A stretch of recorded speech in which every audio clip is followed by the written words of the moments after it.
할렐루야. 창세기의 난제를 풀어가는 창세기 숲의 여행 5번째 시간을 출발해 보도록 하겠습니다. 오늘 우리가 5번째 숲의 여행을 떠나기 전에 먼저 여러분들에게 요한나 시인의 숲속의 평화라는 시를 낭독하고 시작하도록 하겠습니다. 숲속의 평화. 나는 어두움을 거부한 세상 속에서 가로등 불을 의지하여 밤길을 가고 있지만 교회에서 내 삶의 평화를 위해 기도하고 돌아가는 중이지만 저 숲은 기도가 뭔지 몰라도 평화라는 말 하지 않아도 평화 속에 잠들어 있네. 희미한 호롱불도 작은 등불도 켤 수 없는 무지한 나무들이 숲을 이루었지만 완벽한 어둠 속에서 꾸르륵 어린 새의 장꼬대 소리만 간간히 새어나오는 숲은 창조주의 어두움에 순응하여 온전한 평화를 누리고 있네. 사람의 마을과 달리 새든 벌레든 짐승이든 그 품에 깃든 생명체들을 모두 끌어안고 잠든 숲은 아담과 하와가 없어서 아직도 에덴 동산이네. 요한나 시인은 결론을 내립니다. 사람이 사는 마을과 달리 그 숲은 새든 벌레든 짐승이든 그 품에 깃든 생명체를 모두 끌어안고 있다고 말합니다. 우리가 창세기 숲의 여행을 떠나면서 경험하게 되는 것은 그 숲속에는 선악과의 타락의 사건도 바벨탑의 사건도 가인의 사건도 선악과의 사건도 모든 것을 다 끌어안고 창세기 1장 7째 날의 거룩과 안식의 길로 들어가는 주님의 사랑을 경험할 수 있게 된다는 사실입니다. 오늘 우리가 창세기 2장 3장을 다시 한번 여행을 하면서 더듬어 보면서 하나님의 마음이 깃든 숲속의 경외감을 느낄 수 있는 시간이 되리라고 확신합니다. 창세기 2장과 3장에서 여호와 하나님과 아담, 그것이 바로 2장의 내용이고 3장은 여자와 뱀이 주인공입니다. 이것을 대칭으로 우리가 보면 여호와 하나님과 아담은 아버지와 아들의 관계입니다. 그런데 여자와 뱀은 음료교회와 짐승입니다. 세상을 사랑하는 간음하는 여인, 그렇죠. 그런데 2장의 여호와 하나님과 아담이 여자와 뱀으로 말미암아서 깨지는 것이 3장입니다. 그것이 4장에서는 가인이 아벨을 쳐 죽이는 것으로 이어집니다. 그것이 6장에서는 하나님의 아들들이 사람의 딸들에게 먹힙니다. 그래서 육체가 되어 버린다고 말합니다. 그것이 계시록까지 이어지는 것입니다. 결국 창세기 1장에 작정이 있었기 때문에 그 작정에 의해서 최후의 승리는 이쪽이 합니다만 과정은 계속해서 지고 있는 것을 볼 수가 있습니다. 그러나 중요한 것은 명맥이 끊어질 듯 하면서 끊어지지 않고 간다는 것입니다. 그래서 성경은 톨레토트 족보 이야기를 끊임없이 하고 있는 것입니다. 창세기 3장 1절을 한번 여러분들 너무나 잘 아는 말씀입니다. 한번 보겠습니다. 3장 1절을 보면 우선 들짐승 중에 뱀이 나오고 그 들짐승은 누가 지으셨느냐 하면 여호와 하나님이 지으셨습니다. 그리고 뱀과 여자가 나오고 그리고 여자에게 뱀의 말이 나옵니다. 왜 나하시 하야 아름 미콜 하야 타사데 아쉘 아사 아도나이 엘로임 와요멜 화이스 엘 아프키 아마르 엘로임 로 토케르 미콜 에차칸. 지금 읽은 이 원문의 성경에서 우리에게 제일 문제가 되는 것이 뭐냐? 뱀이 여자에게 물어 가로되, 이렇게 우리 개역성경은 번역이 되어 있습니다. 그러나 지금 제가 원문을 읽어드렸지만 원문에는 바요멜 엘 하이샤로서 그가 그 여자에게 말했다, 그렇게 되어 있습니다.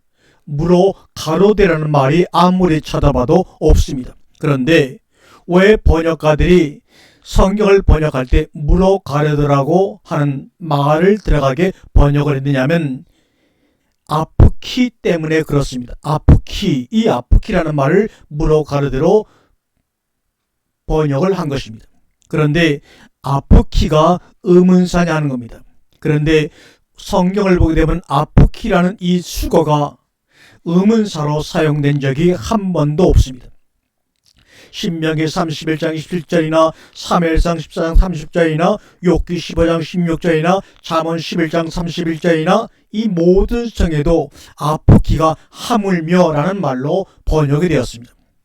이것은 의문사가 다시 말하면 오죽하겠느냐 그런 말입니다. 오죽하겠느냐 하는 말을 물어 가로되 이렇게 번역을 우리나라 성경은 했습니다.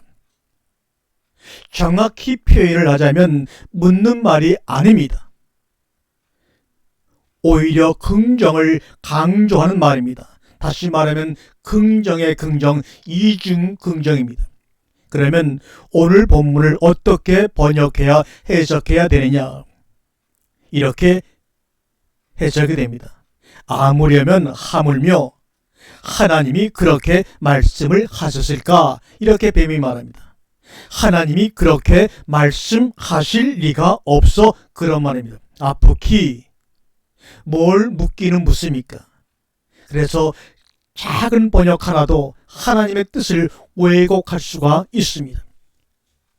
그런데 우리말 성경으로 보면 뱀이 여자에게 물어본 말로 기록이 되어 있고 번역이 되었죠. 보세요. 사람이 대할 때 무엇을 단도직입적으로 딱 물으면 상대방이 경계를 합니다. 그런데 슬쩍 돌려서 흘려서 이 상대 얘기하면 상대방이 더 얘기하고 싶은 욕망이 생깁니다. 그걸 설득시키고 그걸 해명시키고 이해시키려고 당신 이거 가져갔어? 라고 물으면 본능적으로 아니가 나옵니다. 누가 가져갔지? 그러면 상대방이 자연스럽게 얘기가 나옵니다. 아마 누가 가져갔을 거야. 잘은 모르지만 이런 식으로 말이죠. 뱀은 지금 여자의 말을 유도해 내려고 하고 있는 분위기입니다. 관심을 끌려는 시도란 말입니다. 그럴 때 아프키라는 히브리어를 쓰는 겁니다. 왜냐하면 하나님이 좋으신 분이라는 것을 지금 여기서 말해야 됩니다. 그러니까 부정으로 나온다는 얘기입니다. 그러니까 아프키는 하나님을 긍정적으로 생각하게 하는 긍정문 접도입니다. 하물며 하나님이 먹지 말라고 하셨을까? 이렇게 말합니다. 누가 뭐라고 했는데요? 지금 누가 뭐라고 그랬는데 혼자 야단입니까? 뱀하고 관계가 있습니까? 뱀 한번 찾아볼까요? 창세기 49장 17절에 보면 다는 길의 뱀이요 척경의 독사로다. 누가 뱀이죠? 단지파가 뱀으로 나옵니다. 시편 58편 3절과 4절에 보면 저희 독은 뱀의 독 같으며 저희는 길을 막은 기멍어리 독사 같으니 술사가 아무리 공교한 방수를 행할지라도 그 소리를 듣지 아니하는 독사로다. 여기 술사는 하나님을 의미하는 겁니다. 하나님의 음성, 말씀을 듣지 않는 독사, 제 멋대로 행하는 것을 의미합니다. 여자가 뱀에게 말하되 동산 나무의 실과를 우리가 먹을 수 있으나 동산 중앙에 있는 실과는 너희는 먹지도 말고 만지지도 말라. 죽을까노라 라고 3절에 하하가 대답을 합니다. 우미페리 하이츠 아쉘 학간 메독 아마르 엘로임 로 토케르 민메누 웰로 티게우 모 테무툰. 여기서 중요한 것은 먹지도 말라 그럴 때는 뒤에 가서 민메누라고 하는 단어가 나오고 만지지도 말라고 그럴 때는 보라고 하는 히브리어 단어가 나옵니다. 먹지도 말라 민메누, 만지지도 말라 보. 그러면 이 보라고 하는 것은 뭡니까? 그 속에 있는 것 그런 말입니다. 그 속에 있는 것 만지지 말라 그 말입니다. 직역을 한다면 그 속에 있는 것을 터치하지 말라, 이렇게 지금 하하가 얘기하고 있습니다. 요한복음 1장 14절에 그 안에 생명이 있었으니 이 생명은 사람들의 빛이라, 그런 말입니다. 그 안에 생명인데 그 안에 있는 생명을 만지지 말라 그랬다는 겁니다. 그런데 동산 중앙에 있는 실과를 창세기 2장 9절로 한번 돌아가서 살펴봅니다. 여호와 하나님이 그 땅에서 보기에 아름답고 먹기에 좋은 나무가 나게 하시니 동산 가운데는 생명나무와 선악을 알게 하는 나무도 있더라. 와에치마우 아도나이 엘로빈 하다마 컨테치 네음마르 레마르의 웨토브 레마이콘 웨치 하하 이옴 메도카칸 웨치 하다트. 동산 가운데에는 생명나무와 선악을 알게 하는 나무도 있더라. 사실 이 번역보다는 동산 가운데에는 생명나무가 선악을 알게 하는 나무로 있더라, 이렇게 번역하는 것이 원문에 더 정확한 번역입니다. 우리가 창세기를 공부할 때마다 창세기 원문을 확인해 보셔야 됩니다. 여호와 하나님이 그 땅에서 모든 나무가 보기에 아름답고 먹기에 좋도록 나게 하시죠. 이게 하나가 있고, 또 모든 나무 콜 에츠가 하나가 있고, 생명나무 에츠 하임이 하나 있습니다. 동상 중앙에, 동상 가운데, 이래 놓으니까 다른 말 같지만 빼도크라는 말은 같은 말입니다. 그 다음에 지식의 나무 에츠 하따아트가 나옵니다. 그러니까 이 본문에는 세 개의 나무가 등장합니다. 모든 나무 콜 에츠가 있고, 생명나무 에츠 하하임이 있고, 선악을 아는 나무 에츠 하따아트가 있다는 말입니다. 그런데 동산 중앙에는 생명나무 에츠 하하임이 있다는 말입니다. 보좌가 가운데 있죠. 마찬가지입니다. 생명나무도 에덴 동산 가운데 있었습니다. 무엇으로 구분을 하냐면 접속사대로 구분을 할 수가 있습니다. 콜 엣지 모든 나무가 하나 있고, 그 다음에 엣지 하임의 접속사가 있고, 그 다음에 엣지 하따티의 접속사가 있으니까 확실한 것은 동산 중앙이 생명나무를 수식하는 쪽으로 붙는다고 봐야 정확합니다. 그렇다면 지금 2절에서 여자가 뱀에게 말한 내용은 생명나무를 말하고 있다는 것입니다. 동산 중앙에 있는 생명나무는 먹지도 말고 그 속을 만지지도 말라, 이렇게 잘못 알고 얘기하는 것입니다. 동산 가운데에는 생명나무와 선악을 알게 하는 나무도 있더라, 이렇게 접속사로 연결해 버릴 수도 있습니다. 그러나 동산 가운데라고 하는 장소 부사를 어디에다가 연결시킬 것이냐를 생각해 보라는 말씀입니다. 두 나무가 동산 가운데 같이 있는 것이 아니라, 만약에 그렇게 된다면 동산 가운데라고 한 이 장소 부사를 생명나무와 선악나무 뒤에다 각각 붙여줘야 합니다. 뒤에다 붙여주면 양쪽 다 걸리게 되어 있습니다. 그런데 지금 생명나무 다음에 메도크 학간이 나와 있고, 그 다음에 접속사 배가 나온 다음에 메이츠 하타트 토부 성과 악을 알게 하는 나무라고 하는 장소 부사는 생명나무 쪽에 붙여줘야 맞다, 그 말입니다. 그래서 요한복음 1장 14절에 그 안에 생명이 있었으니, 동산 가운데에 생명나무가 있었으니, 이 말입니다. 왜냐하면 지금 성경 자체가 생명나무와 선악의 지식나무를 구하고 있기 때문입니다. 3절에서 그 나무의 실과입니다. 그 나무의 실과 어떤 나무냐면 동산 중앙에 있는 나무의 실과. 여기서 나무도 단수고 실과도 단수입니다. 복수가 아니라는 얘기입니다. 우리가 흔히 사식이란 말합니다. 무식, 아예 모르는 것으로 상관없는 것이고, 인식, 지나가 버리는 것이고, 의식, 내 머리에 남아있는 것이고, 양식, 내 마음을 만족해 하는 겁니다. 그래서 주님은 내가 너희에게 주는 생명의 양식이라고 말합니다. 다시 말하면 주님은 우리의 마음을 만족하기 위해서 오신 생명의 양식이다, 이 말입니다. 그러니까 살리는 것은 영이니 육은 무익하니라. 내가 너희에게 이른 말이 영이요 생명의 양식이라고 말씀을 하고 계십니다. 그런데 양식은 인식과 의식을 다 함유하고 있습니다. 그러니까 양식이 나갈 때도 어떤 사람은 무식으로 지나가 버리는 사람이 있고, 인식으로 지나가 버리는 사람도 있고, 그것이 단순히 의식화만 되는 경우도 있습니다. 그런데 어떤 사람은 그것을 양식으로 받습니다. 이게 중요한 겁니다. 그러니까 인식은 그냥 잠깐 비춤을 얻고 지나가 버리고, 의식은 그것이 율법이 되어가지고 판단의 기준이 되어버립니다. 그것이 마태복음 7장 같은 데서는 비판하지 말라, 의식이 됐을 때 판단해버리고 비판해버립니다.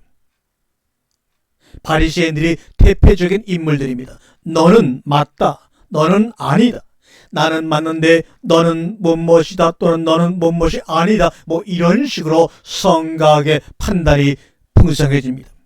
그 다음에 이 양식은 사람이 먹는 양식이지 개나 돼지 같은 짐승이 먹는 양식이 아닙니다.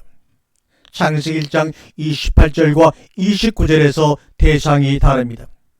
에덴 동산에 짐승들도 있었고 사람도 있었지만 사람이 먹을 양식과 짐승들이 먹는 양식은 완전히 다릅니다. 그러니까 짐승들한테, 개나 돼지들에게 던지지 말아라, 그런 얘기를 주님이 하십니다. 그건 사람이 먹는 양식이라는 거죠.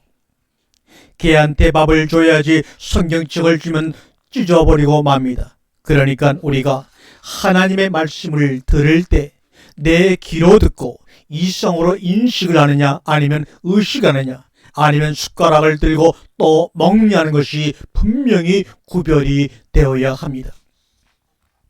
인식을 한 사람들은 기억이 있습니다. 그러나 자기 속에는 없습니다. 의식을 한 사람들은 기억도 있고, 그리고 그것이 자기 것이 됩니다. 말도 나옵니다. 그런데 변화가 안 된다는 것입니다. 의식은 생각이 달라지는 것이지 사람이 달라지질 않습니다. 그런데 양식은 사람이 달라집니다. 그러니까 생각이 달라지고 사람이 안 달라지면 그 생각이 자유해가지고 방종으로 흘러갑니다. 그래서 매일매일 먹는 양식이 오늘의 나를 만든다고 주님이 말씀하고 있습니다. 그런데 그 말씀이 양식이 되면 우리의 세포 자체가 달라집니다. 그래서 거룩한 몸이 되고 그것을 하나님 앞에 산 제물로 온전히 드리는 것입니다. 우리는 많이 오락가락합니다. 영의 생각, 육의 생각, 그래서 이제 결국에는 어느 한 자리에 정착을 하게 됩니다. 히브리서 6장이나 10장에서 타락을 얘기하고 6장에는 대개 인식이 있고 그것이 양식화 안 되는 것이고 10장은 고범죄죠. 알고서도 그런 짓을 하는 것. 의식은 돼 있고 양식이 안 되는 겁니다. 듣지도 못한 사람은 무식한 사람입니다. 그래서 무슨 말인지 모르는 사람은 무식한 사람입니다. 다시 말하면 분별하고 아는 것이 없습니다. 그건 바로 네페시하야 짐승이기 때문에 그렇습니다. 우리 속담에 소기에 경읽기라는 속담이 있죠. 경읽기하고 소하고 무슨 상관이 있습니까? 아무 상관이 없는 겁니다. 사람만이 하나님의 음성을, 하나님의 소리를 들을 수가 있는 것입니다. 그래서 여자, 남자, 에덴 동산은 여자가 남자를 타락시킨 것이고, 신약의 새 언약은 남자가 여자를 한 몸 되게 해서 한 몸, 한 떡, 한 영이 되는 것입니다.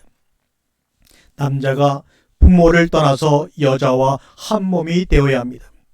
그러니까 창세기 3장은 계속해서 내려오는 것이 전부 다가 타락의 과정입니다.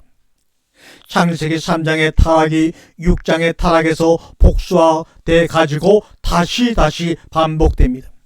3장에서는 선악의 지식의 나무를 보고 좋아서 갔습니다. 6장에서는 사람의 딸들의 아름다움을 보고 갔습니다. 듣기는 많이 들었는데 도대체 뭐가 뭔지 모르겠네. 이런 생각이 듭니까? 아까 말씀드린 겁니다. 무식에서 인식 차원으로 들어가는 겁니다. 인식이 의식이 되어야 이해가 됩니다. 양식이 되어야 생활이 되고, 그러니까 그런 줄 알고 그냥 한번 숲의 여행을 함께 다니시다 보면 여러분도 알지 못하는 가운데 내려주는 하늘의 만나가 말씀이 여러분의 양식으로 여러분의 오늘을 만들어내고 말 것입니다. 감사합니다.